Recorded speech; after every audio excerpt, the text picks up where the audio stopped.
नमस्कार।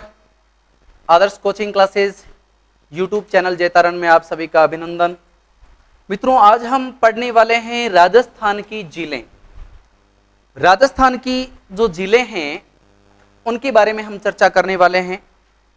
अगर हम बात करें कि झीलें कितने प्रकार की है, तो स्वाद के आधार पर जो झीलें हैं उनको हम दो भागों में बांट सकते हैं।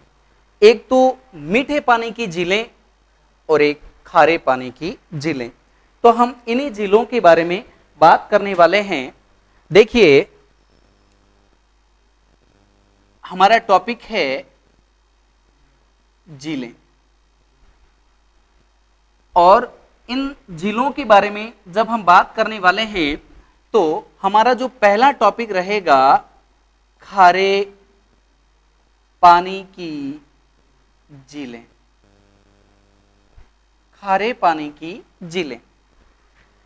खारे पानी की झीलें राजस्थान में किसका अवशेष हैं? तैतीस सागर का अवशेष हैं। खारे पानी की झीलें, खारे पानी की झीलें तैतीस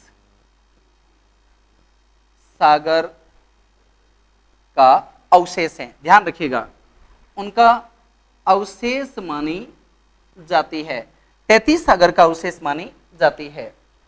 यहीं पर एक प्रश्न बनता है कि जो राजस्थान की खारे पानी की जो झीलें हैं, खारे पानी की झीलें, उनमें NaCl की मात्रा अधिक है। याद रखिएगा, NaCl इसका मतलब होता है सोडियम क्लोराइड। इसका मतलब होता है सोडियम क्लोराइड की मात्रा राजस्थान की जो झीलें हैं खारे पानी की, उनमें ज्यादा है। अब NaCl की मात्रा ज्यादा होने के पीछे क्या कारण है? तो इसका मूल कारण माना जाता है कि जो दक्षिण पश्चिम मानसून की जो शाखा है, अरब सागरीय शाखा, जब वो राजस्थान में आती है तो अपने साथ जो लवणता वाले जो भारी कण हैं उन कणों को यहां पर छोड़ देती है। इसी कारण से याद रखिएगा, अरब सागरीय मानसून शाखा जो दक्षिण पश्चिम राजस्थान से राजस्थान में प्रवेश करती है और इस थार के मरुस्थल क्षेत्र के अंदर उन लवणता वाले कणों को छोड़ देती है। इसके कारण NaCl की मात्रा राजस्थान के खारे पानी की झीलों में अधिकता पाई जाती है। अब हम बात करते हैं कि राजस्थान के अंदर जो खारे पानी की झीलें हैं उन्हें प्लाया झीलें कहते हैं। ध्यान रखिएगा, खारे पानी की झीलों के देखो क्या क्या नाम आते हैं। एक तो खारे पानी की झीलों को प्लाया कहते हैं, खारे पानी की झीलों को ही लेगुन या क्याल कहते हैं, लेगुन या कयाल कहते हैं। अब प्लाया कहां पर कहते हैं, लेगुन और कयाल कहां पर कहते हैं? तो ध्यान रखिएगा, प्लाया कहते हैं रेगिस्तान में। रेगिस्तान में खारे पानी की झीलों को, रेगिस्तान में जो खारे पानी की झील हैं, झीलें हैं, उन्हें प्लाया झीलों के नाम से जाना जाता है। और राजस्थान में सबसे ज्यादा प्लाया झीलें हैं। ध्यान रखिएगा, राजस्थान में सबसे ज्यादा प्लाया झीलें हैं। अब हम बात करते हैं लेगुन झीलें। तो ये भी खारे पानी की ही होती है, लेकिन ये होती है समुद्र तटों पर या किनारों पर। समुद्र तटों पर या किनारों पर जो झीलें होती हैं उन्हें लेगुन झीलें या कयाल झील के नाम से जाना जाता है। ध्यान रखिएगा, दक्षिण भारत के केरल के तट पर, दक्षिण भारत के केरल के तट पर जो लेगुन झील है, केरल की सबसे बड़ी लेगुन झील है, उसका नाम है वेम्बनाद। वेम्बनाद झील जो है वो केरल की सबसे बड़ी लेगुन झील है? वेम्बनाड झील। ध्यान रखिएगा, केरल की सबसे बड़ी लेगुन झील। लेकिन अगर पूछ ले कि भारत की सबसे बड़ी लेगुन या कयाल झील कौन सी है? चिल्का झील। चिल्का झील जो खारे पानी की सबसे बड़ी झील है, खारे पानी की सबसे बड़ी झील है। और इसके बारे में कहा जाता है कि ये कहां पर है? उड़ीसा में है। कहां पर है? उड़ीसा में है। केरल या लेगुन झील ये कहां पर है? उड़ीसा में है। और वेबनाड कहां पर है? केरल में है। केरल में है। अब हम यहां पर बात करें कि भारत की तो सबसे बड़ी लेगुन या कयाल झील के बारे में बात कर ली, जो चिल्का झील है, उड़ीसा में है। केरल की सबसे बड़ी जो लेगुन झील है वो वेबनाड है, ध्यान रखिएगा, जो दक्षिण भारत के अंदर है। अगर हम बात करें कि विश्व की सबसे बड़ी खारे पानी की झील कौन सी है, विश्व की सबसे बड़ी खारे पानी की झील कौन सी है, तो वो कैस्पियन सागर झील है। कैस्पियन सागर झील है जो 5 देशों के बीच में आई हुई है। 5 देशों के बीच में है, ध्यान रखिएगा, अजरबैजान, कजाकिस्तान, तुर्कमेनिस्तान, रूस और ईरान के बीच में आई हुई है। 5 देशों के बीच में आई हुई है। याद रखिएगा, कैस्पियन सागर झील विश्व की सबसे बड़ी खारे पानी की झील। और अगर हम बात करें कि मीठे पानी की झील, तो विश्व की सबसे बड़ी मीठे पानी की झील है सुपीरियर झील। याद रखिएगा, झील का नाम है सुपीरियर झील, जो उत्तरी अमेरिका के अंदर पड़ती है। सुपीरियर झील विश्व की सबसे बड़ी मीठे पानी की झील है। अगर हम बात करें कि विश्व की सबसे ऊंची झील जो मीठे पानी की है और जहां पर नौकायान होता है, विश्व की सबसे ऊंचाई पर स्थित झील या सबसे ऊंची झील जो मीठे पानी की झील है, ताजे पानी की झील है और जहां पर नौकायान होता है, तो वह झील है टीटीकाका झील। टीटीकाका झील याद रखिएगा, दक्षिण अमेरिका के अंदर है टीटीकाका झील। एंडीज पर्वत जो माला है उसके अंदर इक्वेडोर देश के ऊपर है, ध्यान रखिएगा, इक्वेडोर देश में स्थित है टीटीकाका झील। अब हम अगर बात करें कि विश्व की सबसे खारे पानी की झील कौन सी है, विश्व की सबसे खारे पानी की झील कौन सी है, तो सबसे खारी झील या खारे पानी की झील का नाम है वॉन झील। वॉन झील जॉर्डन देश के अंदर है। याद रखिएगा, एशिया के अंदर पड़ता है जॉर्डन देश। वॉन झील जॉर्डन देश में है, जो सबसे खारे पानी की झील है, सर्वाधिक लवणता वाली झील है। यहां पर लिख देता हूं मैं वॉन झील। वॉन झील देश का नाम रहेगा जॉर्डन, जॉर्डन देश में है। और इसकी जो लवणता है वो है 330% ग्राम। ध्यान रखिएगा, 330% ग्राम जो है इसकी लवणता है। पृथ्वी पर या विश्व की सबसे खारी झील, सर्वाधिक लवणता वाली झील इसको माना जाता है। प्रश्न आता है कि बताइए सबसे गहराई में स्थित झील कौन सी है या सबसे नीची झील कौन सी है। प्रश्न आता है सबसे गहराई में स्थित झील कौन सी है या सबसे नीची झील कौन सी है, तो वो मृत सागर झील है। ध्यान रखिएगा, मृत सागर झील है जो सबसे नीची झील है, मृत सागर झील। तो ये तमाम बातें हम यहां पर कर रहे हैं, ध्यान रखिएगा। इस प्रकार के प्रश्न पूछे जाते हैं। वॉन झील, सॉरी यहां पर देखो मैंने एक चीज बताई आपको, वॉन झील, वॉन झील तुर्की देश में है भाई, वॉन झील तुर्की देश में है। और जो मृत सागर की मैं बात कर रहा हूं, मृत सागर झील ये है जॉर्डन देश में, मृत सागर झील है जॉर्डन देश में। ध्यान रखिएगा, जो सबसे नीची झील है, जो सबसे नीची झील है मृत सागर, ध्यान रखिएगा, जो सबसे नीची झील है मृत सागर, ये जॉर्डन देश में है। और वॉन झील जो सबसे खारी झील है, सबसे खारी झील है, वो तुर्की देश के अंदर है वॉन झील। वॉन झील सबसे खारी झील है, 330 लवणता है। मृत सागर दूसरी सबसे खारी झील है। प्रथम सबसे खारी झील तो हो गई वॉन झील, और दूसरी सबसे खारी झील है मृत सागर झील, जिसकी लवणता लगभग 240% ग्राम है, 240% ग्राम है, ध्यान रखिएगा। और तुर्की में जो वन झील है उसकी है 330% ग्राम। तो हम खारी झीलों के बारे में बात कर रहे थे कि खारी झीलें राजस्थान के अंदर प्लाया झीलों के नाम से जानी जाती है। राजस्थान के जो रेगिस्तान हैं जिसको हम थार का मरुस्थल भी कहते हैं, उसमें खारी झीलों को प्लाया झीलें कहते हैं। ध्यान रखिएगा, रन, टाट या खड़ीन, ये भी खारे पानी के छोटे छोटे गड्ढे हैं जिनमें पानी भर जाता है, पानी भर जाता है। और जो बड़ी झीलें होती हैं उनको प्लाया झीलों के नाम से जानते हैं थार के मरुस्थल में।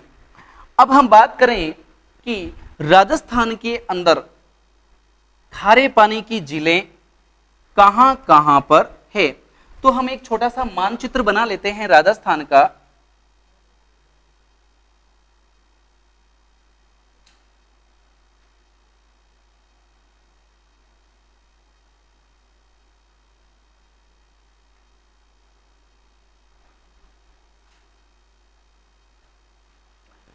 राजस्थान के मैप में आप देखिए किन किन जिलों में खारे पानी की झीलें हैं, आराम से समझना है आपको।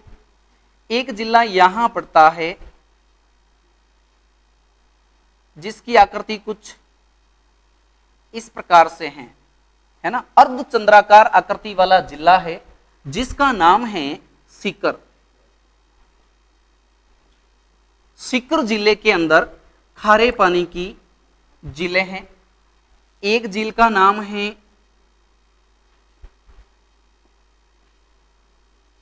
प्रीतमपुरी, एक झील का नाम है रेवासा, एक झील का नाम है कोछोर। तो 3 जिले हो गई, प्रीतमपुरी, रेवासा झील और कोछोर झील, तीनों ही जिले सीकर जिले के अंदर है। ध्यान रखिएगा, तीनों ही खारे पानी की जिले हैं और तीनों ही सीकर जिले में अवस्थित है। ध्यान रखिएगा, तीनों ही सीकर जिले में अवस्थित है। यहां पर एक जिला पड़ता है जिसका नाम है बीकानेर। बीकानेर अंतर्राष्ट्रीय सीमा पर यहां पर एक झील है खारे पानी की जिसका नाम है लूणकरणसर। लूणकरणसर झील जो है खारे पानी की, याद रखिएगा अपना टॉपिक खारे पानी की झीलें हैं, ये बीकानेर जिले के अंदर अवस्थित है। ध्यान रखिएगा, उत्तरी राजस्थान की एकमात्र खारे पानी की झील कौन सी है? लूणकरणसर झील है। उत्तरी राजस्थान की एकमात्र खारे पानी की झील लूणकरणसर जो बीकानेर में है। लूणकरणसर को राजस्थान का राजकोट भी कहते हैं क्योंकि यहां पर मूंगफली का उत्पादन ज्यादा होता है, इसलिए इसे राजस्थान का राजकोट भी कहा जाता है। यहां पर एक जिला है जिसका नाम है जोधपुर। जोधपुर जिले के अंदर खारे पानी की 2 जिले हैं। एक झील का नाम है बाप, एक झील का नाम तो है बाप, दूसरी झील का नाम है फड़ौदी झील। तो बाप झील और फड़ौदी झील दोनों जोधपुर में हैं और दोनों ही खारे पानी की झीलें हैं। ध्यान रखिएगा, दोनों ही झीलें खारे पानी की झीलें हैं, बाप झील और फड़ौदी झील। ध्यान रखिएगा, दोनों ही झीलें खारे पानी की झीलें हैं। जोधपुर की बात कर रहे हैं। अब इसके बाद में जिला आ जाता है जैसलमेर। जैसलमेर में भी खारे पानी की झीलें हैं, ध्यान रखिएगा, जैसलमेर में भी खारे पानी की झीलें हैं। एक झील, दो झील। एक झील का नाम तो है कावोद झील, एक झील का नाम है पोखरण झील। याद रखिएगा, कावोद झील और पोखरण झील जैसलमेर के अंदर खारे पानी की दो झीलें हैं। जैसलमेर में खारे पानी की दो झीलें हैं, एक का नाम है पोखरण झील, एक का नाम है कावोद झील। दो झीलें हैं जो जैसलमेर जिले के अंदर अवस्थित है, ध्यान रखिएगा, कावोद और पोखरण झील दोनों ही जैसलमेर में अवस्थित है। यहां पर जिला पड़ता है नागौर, ध्यान रखिएगा, नागौर जिला पड़ता है। नागौर में खूब सारी खारे पानी की झीलें हैं, नागौर में खूब सारी खारे पानी की झीलें हैं। ये एक बहुत बड़ी झील भी नागौर से कनेक्टेड है ना, बहुत बड़ी झील, याद रखिएगा।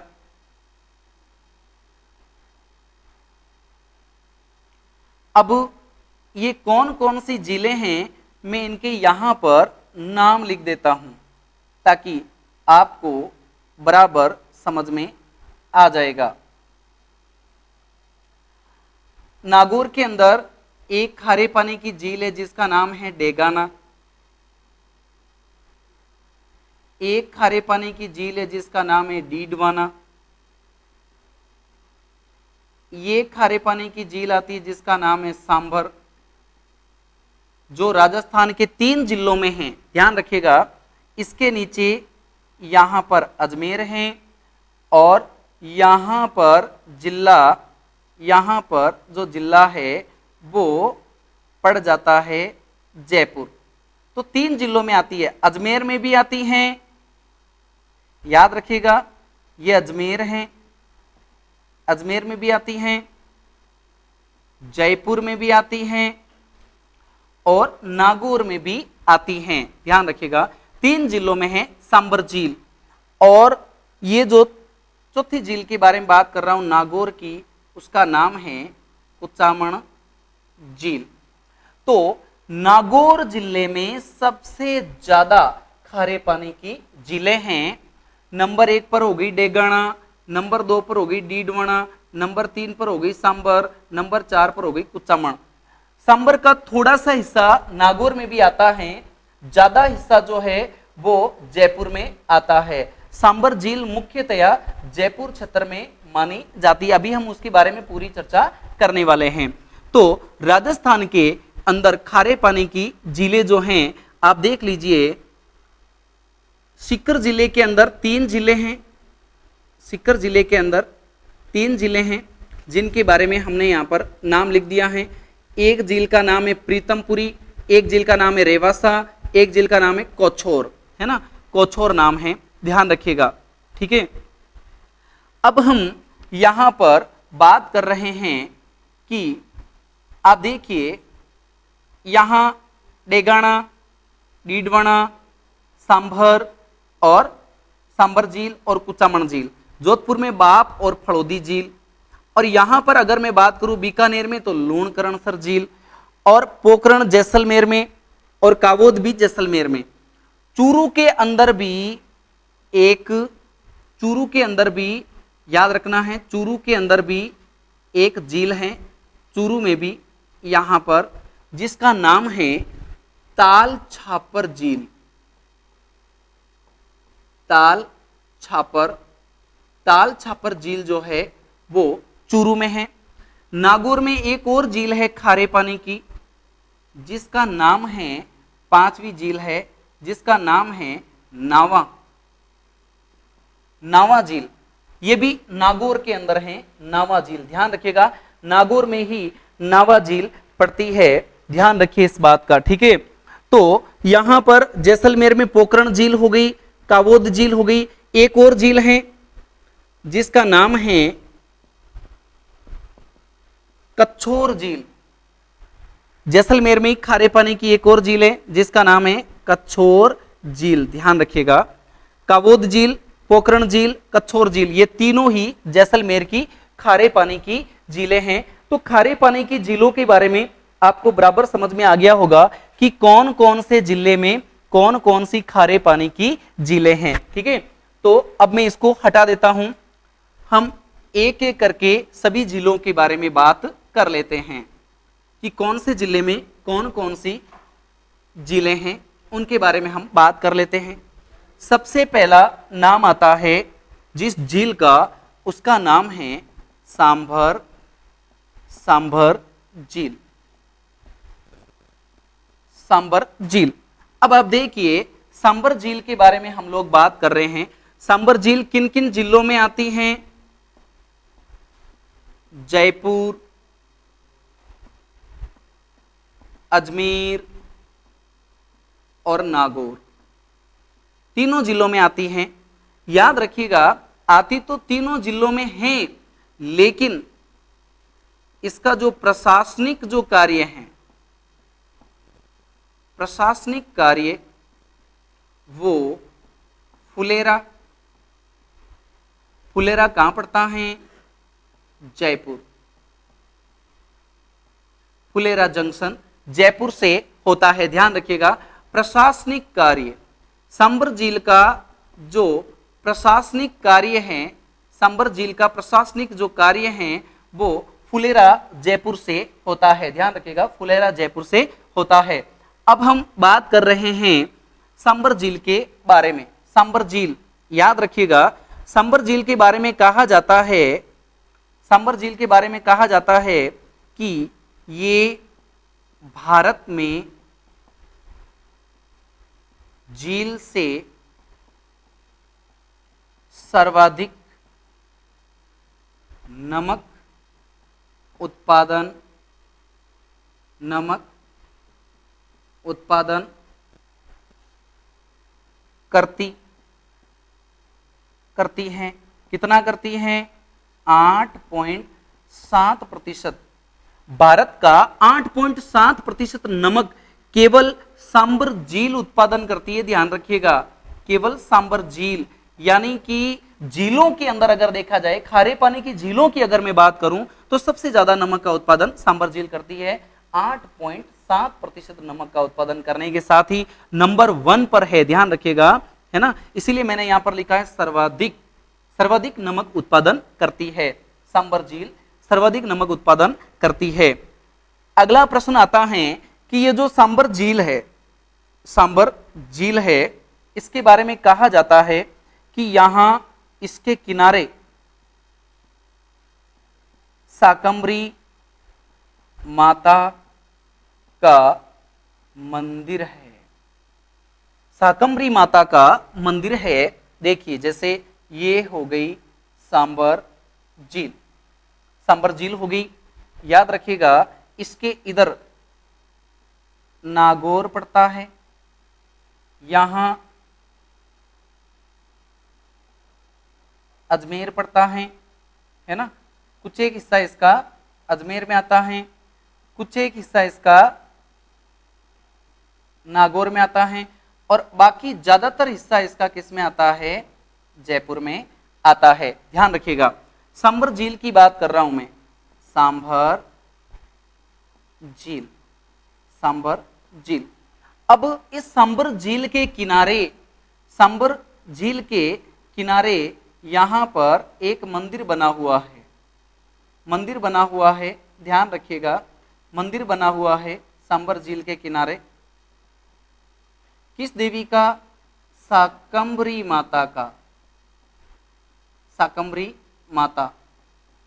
शाकंभरी माता का सबसे प्राचीन मंदिर राजस्थान में बना हुआ है, और वो कहां बना हुआ है? सांभर झील के किनारे जयपुर में बना हुआ है।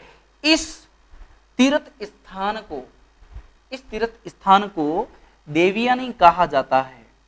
क्या कहा जाता है? देवयानी कहा जाता है। ध्यान रखिएगा, इस सांभर झील के किनारे शाकंभरी माता का जो मंदिर है, इस तीर्थ को देवयानी के नाम से जाना जाता है। देवयानी मन तीर्थों की नानी, देवयानी का मतलब क्या हुआ? तीर्थों की नानी। देवयानी तीर्थों की नानी। तो तीर्थों की नानी किसे माना जाएगा? तीर्थों की नानी सांबर झील के किनारे शाकंभरी माता का मंदिर। ध्यान रखिएगा, तीर्थों की नानी तो होगी देवयानी, शाकंभरी माता का मंदिर सांबर झील के किनारे जयपुर। तो तीर्थों का मामा पुष्कर को कहते हैं, जो अजमेर में है।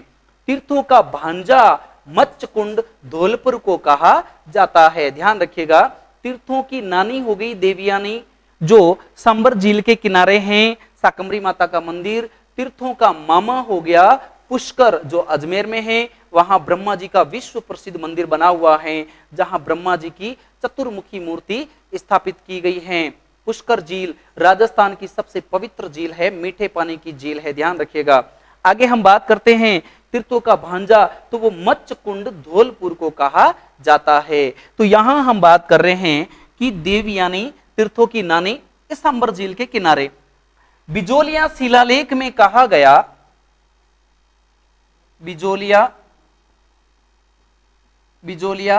शिलालेख में कहा गया, बिजोलिया शिलालेख में कहा गया, ध्यान रखिएगा, बिजोलिया शिलालेख पर प्रश्न पूछा जा चुका है। बिजोलिया शिलालेख में कहा गया कि इस सांबर झील का निर्माता, सांबर झील का निर्माता वासुदेव चौहान है। वासुदेव चौहान है, ऐसा बिजोलिया शिलालेख में लिखा गया है कि सांबर झील प्राकृतिक झील नहीं है, इसका निर्माण किया गया है, और वो भी वासुदेव चौहान के द्वारा निर्माण किया गया है, जिसने सर्वप्रथम चौहान वंश की नींव रखी है शाकंभरी सांबर क्षेत्र के अंदर। और उसकी कुल देवी मानी जाती है शाकंभरी माता, जिसे साग सब्जियों वाली देवी भी कहा जाता है, अकाल राहत देवी भी कहा जाता है, फल फूल वाली देवी भी कहा जाता है, वर्षा की देवी भी कहा जाता है। तो ये तमाम नाम आते हैं शाकंभरी माता के बारे में। अब यहां पर ध्यान रखिएगा, हम बात कर रहे हैं सांबर झील के बारे में। सांबर झील, सांबर झील के किनारे एक साल्ट म्यूजियम बनाया गया है। ध्यान रखिएगा, साल्ट म्यूजियम बनाया गया है, साल्ट म्यूजियम बनाया गया है, जिसे पर्यटन के अंदर, जिसे राजस्थान में पर्यटन के अंदर रामसर साइट के नाम से जाना जाता है। ध्यान रखिएगा, पर्यटन में रामसर साइट के नाम से जाना जाता है। ध्यान रखिएगा, राजस्थान में रामसर साइट के नाम से दो स्थान हैं। एक स्थान जिसके बारे में बात कर रहे हैं, सांबर झील का साल्ट म्यूजियम, जिसे रामसर साइट के नाम से जाना जाता है पर्यटन के क्षेत्र में। दूसरा स्थान है केवलादेव घना पक्षी विहार। केवलादेव घना पक्षी विहार जो भरतपुर के अंदर है, राष्ट्रीय उद्यान है, उसे भी पर्यटन के क्षेत्र में रामसर साइट के नाम से जाना जाता है। अब प्रश्न उठता है कि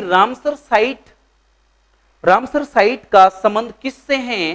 तो राजस्थान में नम भूमि क्षेत्र के संरक्षण से हैं। ध्यान रखिएगा, राजस्थान में नम भूमि संरक्षण से संबंध है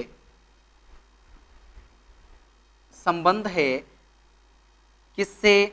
रामसर साइट से। ध्यान रखिएगा, राजस्थान में नम भूमि संरक्षण से संबंध माना जाता है रामसर साइट का। राजस्थान में कितने हैं? दो। एक तो हो गया साल्ट म्यूजियम सांबर झील जयपुर, और दूसरा मैंने बता दिया केवलादेव घना पक्षी विहार भरतपुर के अंदर, है ना। तो ये भी आपको ध्यान में रखना है। अब प्रश्न आता है कि सांबर झील में कौन कौन सी नदियों का पानी आता है? कौन कौन सी नदियों का पानी आता है? तो अजमेर क्षेत्र से नदी आती है जिसका नाम है रूपनगढ़।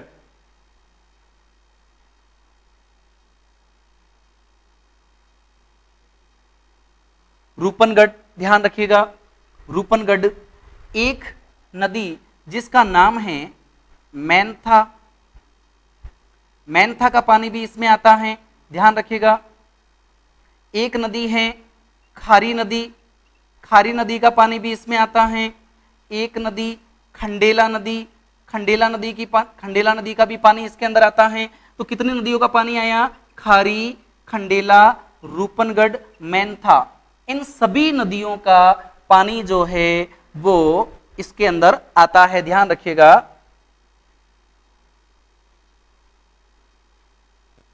मैनथा नदी अजमेर से आती है, मैनथा नदी अजमेर से आती है, ध्यान रखिएगा।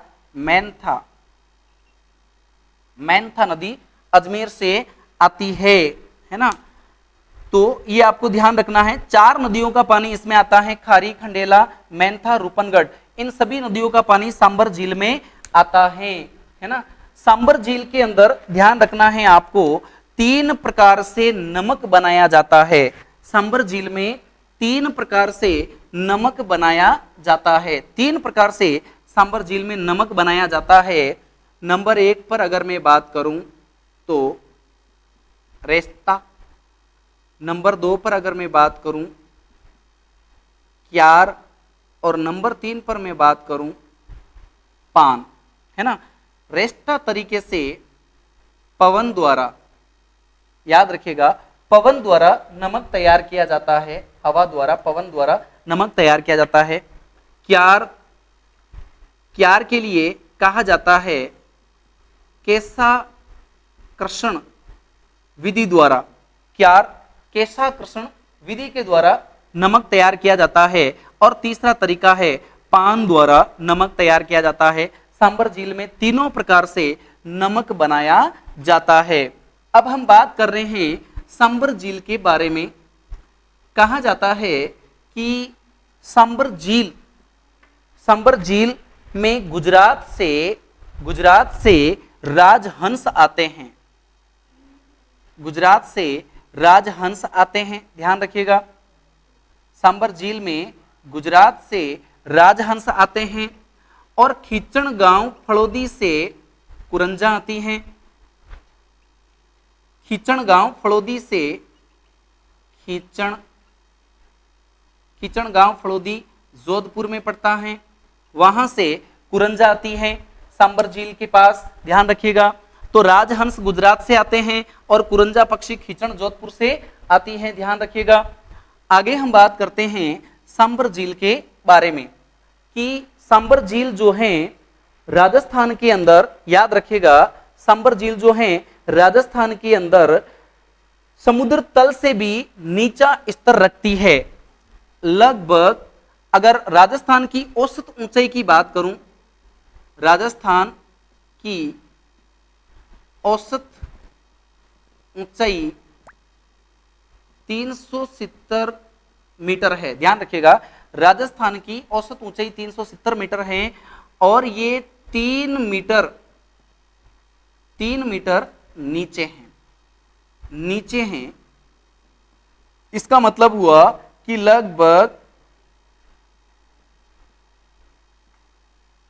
लगभग ये हैं, ध्यान रखिएगा, है ना।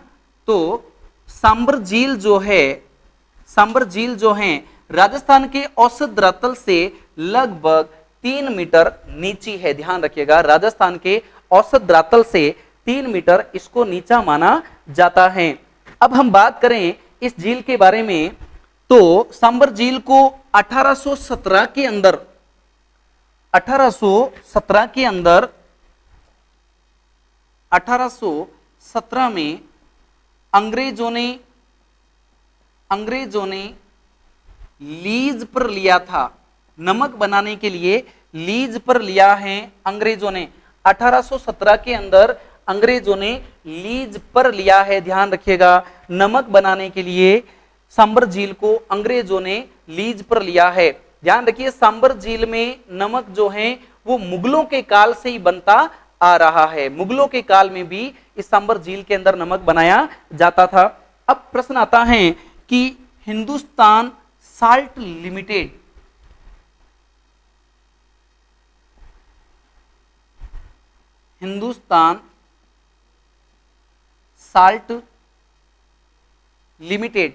लिख लीजिएगा, हिंदुस्तान साल्ट लिमिटेड या हिंदुस्तान, अब चूंकि सांबर झील में है ये, तो इसे ऐसे पढ़ा जाता है, हिंदुस्तान सांबर साल्ट लिमिटेड का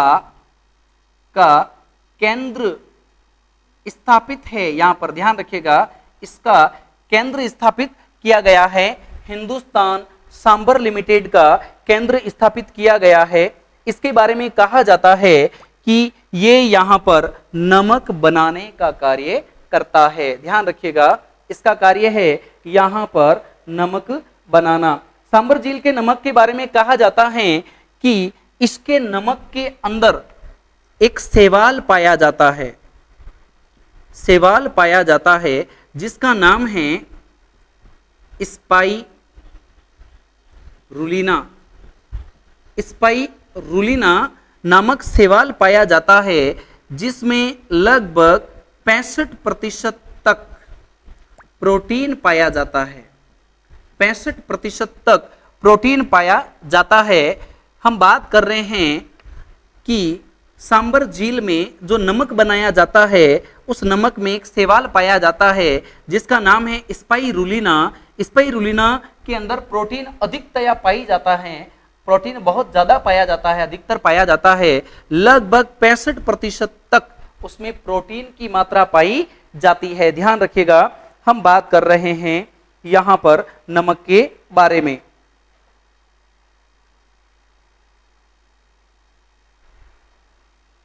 आगे हम बात कर रहे हैं कि इसी झील के किनारे, सांबर झील के किनारे, सांबर झील के किनारे नलियासर की मस्जिद बनी हुई है। नलियासर मस्जिद बनी हुई है, नलियासर मस्जिद बनी हुई है इसी झील के किनारे। ऐसा कहा जाता है कि दादू दयाल ने अपना प्रथम उपदेश इसी झील के किनारे दिया है। दादू दयाल ने अपना प्रथम उपदेश इसी झील के किनारे दिया है, सांबर झील के किनारे दिया है। तो ये तमाम प्रश्नों के बारे में आपको ध्यान में रखना है। सांबर झील के बारे में कहा जाता है कि रियासत काल में भी सांबर झील से नमक उत्पादन होता था और जिसका प्रशासनिक अधिकार जयपुर प्लस जोधपुर दोनों रियासतों के पास था। रियासत काल के अंदर जब यहां पर सांबर झील में नमक बनाया जाता था तो जयपुर और जोधपुर दोनों रियासतों का इसके ऊपर प्रबंधन या प्रशासन करने का अधिकार था। अब इस झील के बारे में एक बढ़िया प्रश्न और तैयार हो जाता है और वो प्रश्न ये है कि यहां पर इस झील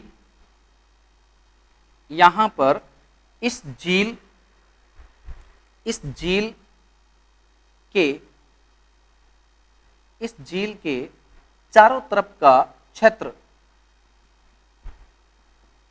सांबर या शाकंभरी क्षेत्र को सपाद लक्ष्य भी कहा गया है। यहां पर चौहान वंश, सांबर झील की बात कर रहा हूं, चौहान वंश के राजाओं का शासन रहा है। ध्यान रखिएगा, सांबर या शाकंभरी क्षेत्र या सपादक्ष क्षेत्र के अंदर याद रखिएगा चौहान वंश का शासन रहा है। चौहान वंश के वासुदेव चौहान के बारे में कहा जाता है बिजोलिया शिलालेख में कि सांबर झील का निर्माण वासुदेव चौहान ने करवाया है। तो ये तमाम प्रश्न आपको सांबर झील के बारे में ध्यान में रखने हैं, एक से एक ये तमाम बढ़िया से बढ़िया प्रश्न हैं। अगली झील के बारे में हम बात करते हैं। अगली झील के बारे में तो नाम आता है पचपदरा झील। पचपदरा झील बाड़मेर में है। पचपदरा झील बाड़मेर में है। कहा जाता है कि राजस्थान में सर्वाधिक खारी झील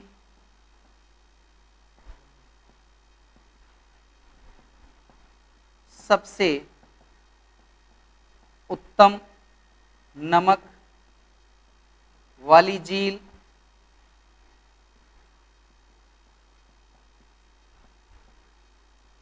सर्वाधिक लवणता वाली झील किसे कहा जाता है? पचपदरा झील को कहा जाता है। सर्वाधिक खारी झील है। सबसे याद रखिएगा, सबसे उत्तम नमक यहां पर तैयार होता है। सर्वाधिक लवणता वाली झील है। यहां का नमक 98% तक शुद्ध होता है। 98% शुद्धता वाला नमक जो है वो पचपदरा झील से बनाया जाता है। ये भारत की सबसे खारी झील मानी जाती है। ध्यान रखिएगा, भारत की सबसे खारी झील मानी जाती है, जिसके अंदर 98% जो है वो शुद्धता पाई जाती है। अब इसमें एक प्रश्न और कि सर्वाधिक NaCl, सर्वाधिक NaCl वाली झील भी यही है। ध्यान रखिएगा, सर्वाधिक NaCl वाली झील मन सोडियम क्लोराइड की मात्रा सबसे ज्यादा है। NaCl की मात्रा सबसे ज्यादा है, वो पचपदरा झील में है। पचपदरा झील के बारे में कहा जाता है कि यहां पर खारवाल जाति के लोग मोरली झाड़ी से नमक के स्फटिक बनाते हैं। ध्यान रखिएगा, लिख देता हूं मैं, अच्छा प्रश्न है। पचपदरा झील के बारे में कहा जाता है खारवाल जाति के लोग मोरली झाड़ी से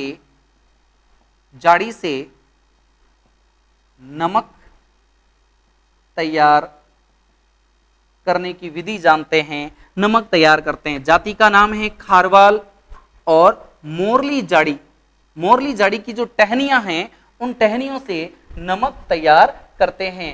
तो ये तमाम प्रश्न आपको पचपदरा झील बाड़मेर के बारे में ध्यान में रखना है।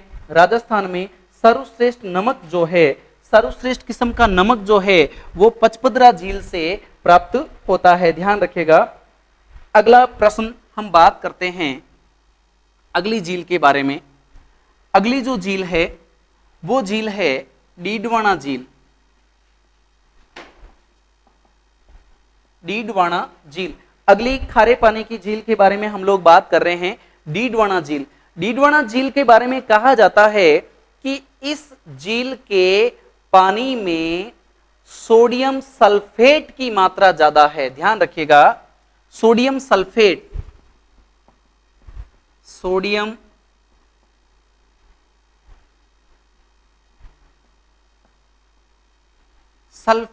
की मात्रा ज्यादा है। सोडियम सल्फेट की मात्रा अधिक है। अब प्रश्न ये बनता है कि अगर सोडियम सल्फेट की मात्रा ज्यादा है तो फिर इस नमक का क्या होगा?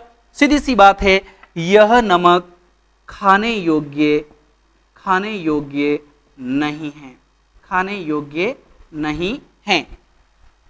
सोडियम सल्फेट की मात्रा ज्यादा होने के कारण यह नमक, ध्यान रखिएगा, खाने योग्य नहीं है। इस बात का ध्यान रखना है आपको, यह नमक खाने योग्य नहीं है।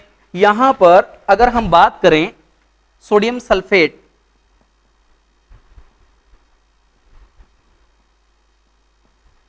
Na2SO4 ये अधिक पाया जाता है, नमक खाने योग्य नहीं है। तो इस नमक का क्या करते हैं? ये नमक चमड़ा उद्योग नंबर 1, नंबर 2 पर कागज की लुगदी बनाने के लिए कागज उद्योग,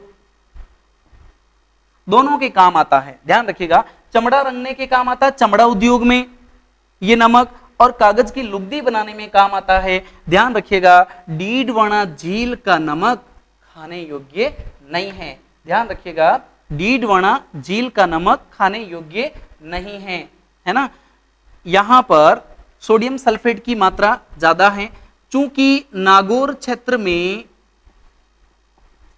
फ्लोराइड की मात्रा ज्यादा है, कुबड़ पट्टी है, बांका पट्टी या कुबड़ पट्टी, नागौर से अजमेर तक, तो उसका कारण क्या है? फ्लोराइड की मात्रा ज्यादा होना।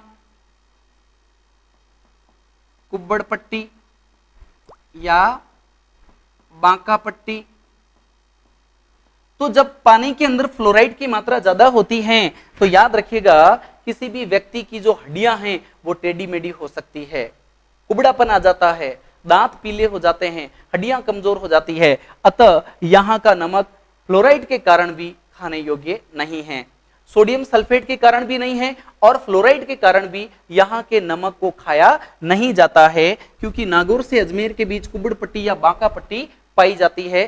ठीक है, तो ये हम बात कर रहे थे डीडवाना झील के बारे में। याद रखिएगा, डीडवाना झील के बारे में, इसके बारे में बढ़िया प्रश्न बन जाता है कि कौन सी झील का पानी जो है, कौन सी झील का नमक जो है वो खाने योग्य नहीं है। ध्यान रखिएगा, अब अगर हम डीडवाना झील की बात करें तो यहां पर Rajasthan state chemical works, Rajasthan state chemical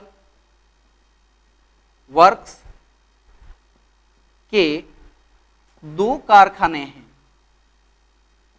2 कारखाने स्थापित किए गए हैं। ध्यान रखिएगा, Rajasthan state chemicals work limited के 2 कारखाने यहां पर स्थापित किए गए हैं, लेकिन फिर भी आपको इस बात को ध्यान रखना है, यहां पर नमक खाने योग्य नहीं है।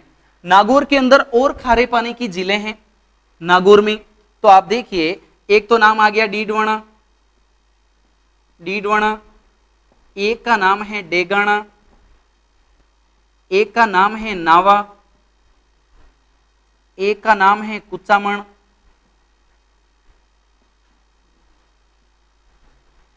और सांबर झील तो थोड़ा सा हिस्सा आता ही है। डीडवाना के बारे में बात हो गई। डेगाना, याद रखिएगा, डेगाना खारे पानी की झील है जो नागौर में है, और डेगाना जो है वो भारत में टंगस्टन के लिए फेमस है। याद रखिएगा, केंद्रीय टंगस्टन परियोजना यहां पर संचालित है, टंगस्टन के लिए फेमस है। फिर बात करते हैं नावा, तो नावा के अंदर आदर्श लवण गांव, आदर्श लवण गांव स्थापित किया गया है नावा के अंदर। ध्यान रखिएगा, आदर्श लवण गांव स्थापित किया गया है नावा, नावा पड़ता है नागौर के अंदर, आदर्श लवण गांव स्थापित किया गया है। फिर हम बात करते हैं कुचामण, तो कुचामण भी नागौर की खारे पानी की झील है, और सांबर जयपुर, अजमेर, नागौर तीनों जिलों में आती है। अब हम आगे बात करते हैं और जिलों के बारे में, तो ध्यान रखिए, सीकर जिले में अभी हमने बात करी, एक झील है जिसका नाम है प्रीतमपुरी, इसी को पीथमपुरी झील भी कहते हैं। दूसरी झील का नाम है कोछोर झील। याद रखिएगा, एक झील है रेवासा झील। ये तीनों की तीनों स्थित है सीकर के अंदर। अगर हम बात करें चूरू, तो चूरू में ताल छापर झील है खारे पानी की। ताल छापर याद रखिएगा कृष्ण मृग के लिए फेमस है, ताल छापर अभ्यारण्य काले हिरणों के लिए फेमस है, कृष्ण मृग के लिए फेमस है ताल छापर, वहीं पर कृष्ण मृग पाए जाते हैं, कृष्ण मृग, ध्यान रखिएगा। अब देखिए, अगर प्रश्न यूं पूछा जाए कि राजस्थान में सर्वाधिक खारे पानी की झीलें किस क्षेत्र में हैं, राजस्थान में सर्वाधिक खारे पानी की झीलें किस क्षेत्र में हैं, तो ध्यान रखिएगा शेखावाटी क्षेत्र में है, शेखावाटी क्षेत्र में है। और अगर प्रश्न यूं पूछ ले कि राजस्थान में सर्वाधिक खारे पानी की झीलें किस जिले में हैं, जिले में हैं, तो आपको बताना है नागौर जिले में है। नागौर। खारे पानी की झीलें, ध्यान रखिए, अगर सर्वाधिक किस क्षेत्र में है, यूं पूछा जाए सर्वाधिक शेखावाटी क्षेत्र में है, और अगर पूछ ले कि सर्वाधिक किस जिले में है, नागौर जिले में है, तो यह भी ध्यान रखने वाला प्रश्न है। अगला प्रश्न बनता है जोधपुर जिले की झीलें, खारे पानी की जोधपुर की कौन कौन सी जिले हैं, तो एक तो है बाप झील, एक अभी हमने बात की थी फड़ौदी झील, बाप झील भी जोधपुर में है, फड़ौदी झील भी जोधपुर में है। ध्यान रखिएगा, बाप और फड़ौदी दोनों जिले जोधपुर के अंदर ही अवस्थित है। ध्यान रखिएगा, बाप और फड़ौदी झील। ठीक है, आगे हम बात करते हैं कि जैसलमेर में कौन कौन सी जिले हैं, तो जैसलमेर में एक तो हो गई कावोद, एक हो गई कच्छोर, कावोद कच्छोर, और तीसरी हो जाएगी पोखरण झील। ये भी खारे पानी की झील है। ध्यान रखिएगा, खारे पानी की झीलें हैं जैसलमेर में, कावोद, कच्छोर, पोखरण, ये झीलें भी खारे पानी की झीलें हैं। तो मित्रों, इस प्रकार से हमने बात करी है राजस्थान में खारे पानी की झीलों के बारे में। ध्यान रखिएगा, राजस्थान में खारे पानी की झीलें जो हैं उनके बारे में हमने बात करी। बीकानेर के लूणकरणसर,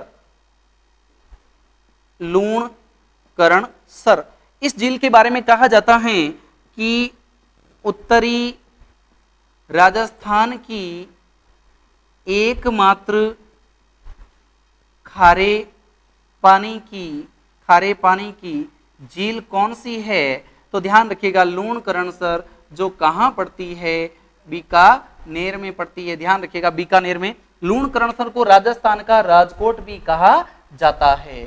किस कारण कहा जाता है, मूंगफली उत्पादन के कारण कहा जाता है। राजस्थान का राजकोट कहा जाता है, मूंगफली उत्पादन के कारण कहा जाता है। तो हमने तमाम खारे पानी की झीलों के बारे में इस वीडियो के अंदर पढ़ने का प्रयास किया है। आप हमारे इस प्रयास को अपने लाइक शेयर के बटन के द्वारा सफल जरूर बनाइएगा। बहुत बहुत धन्यवाद। नमस्कार।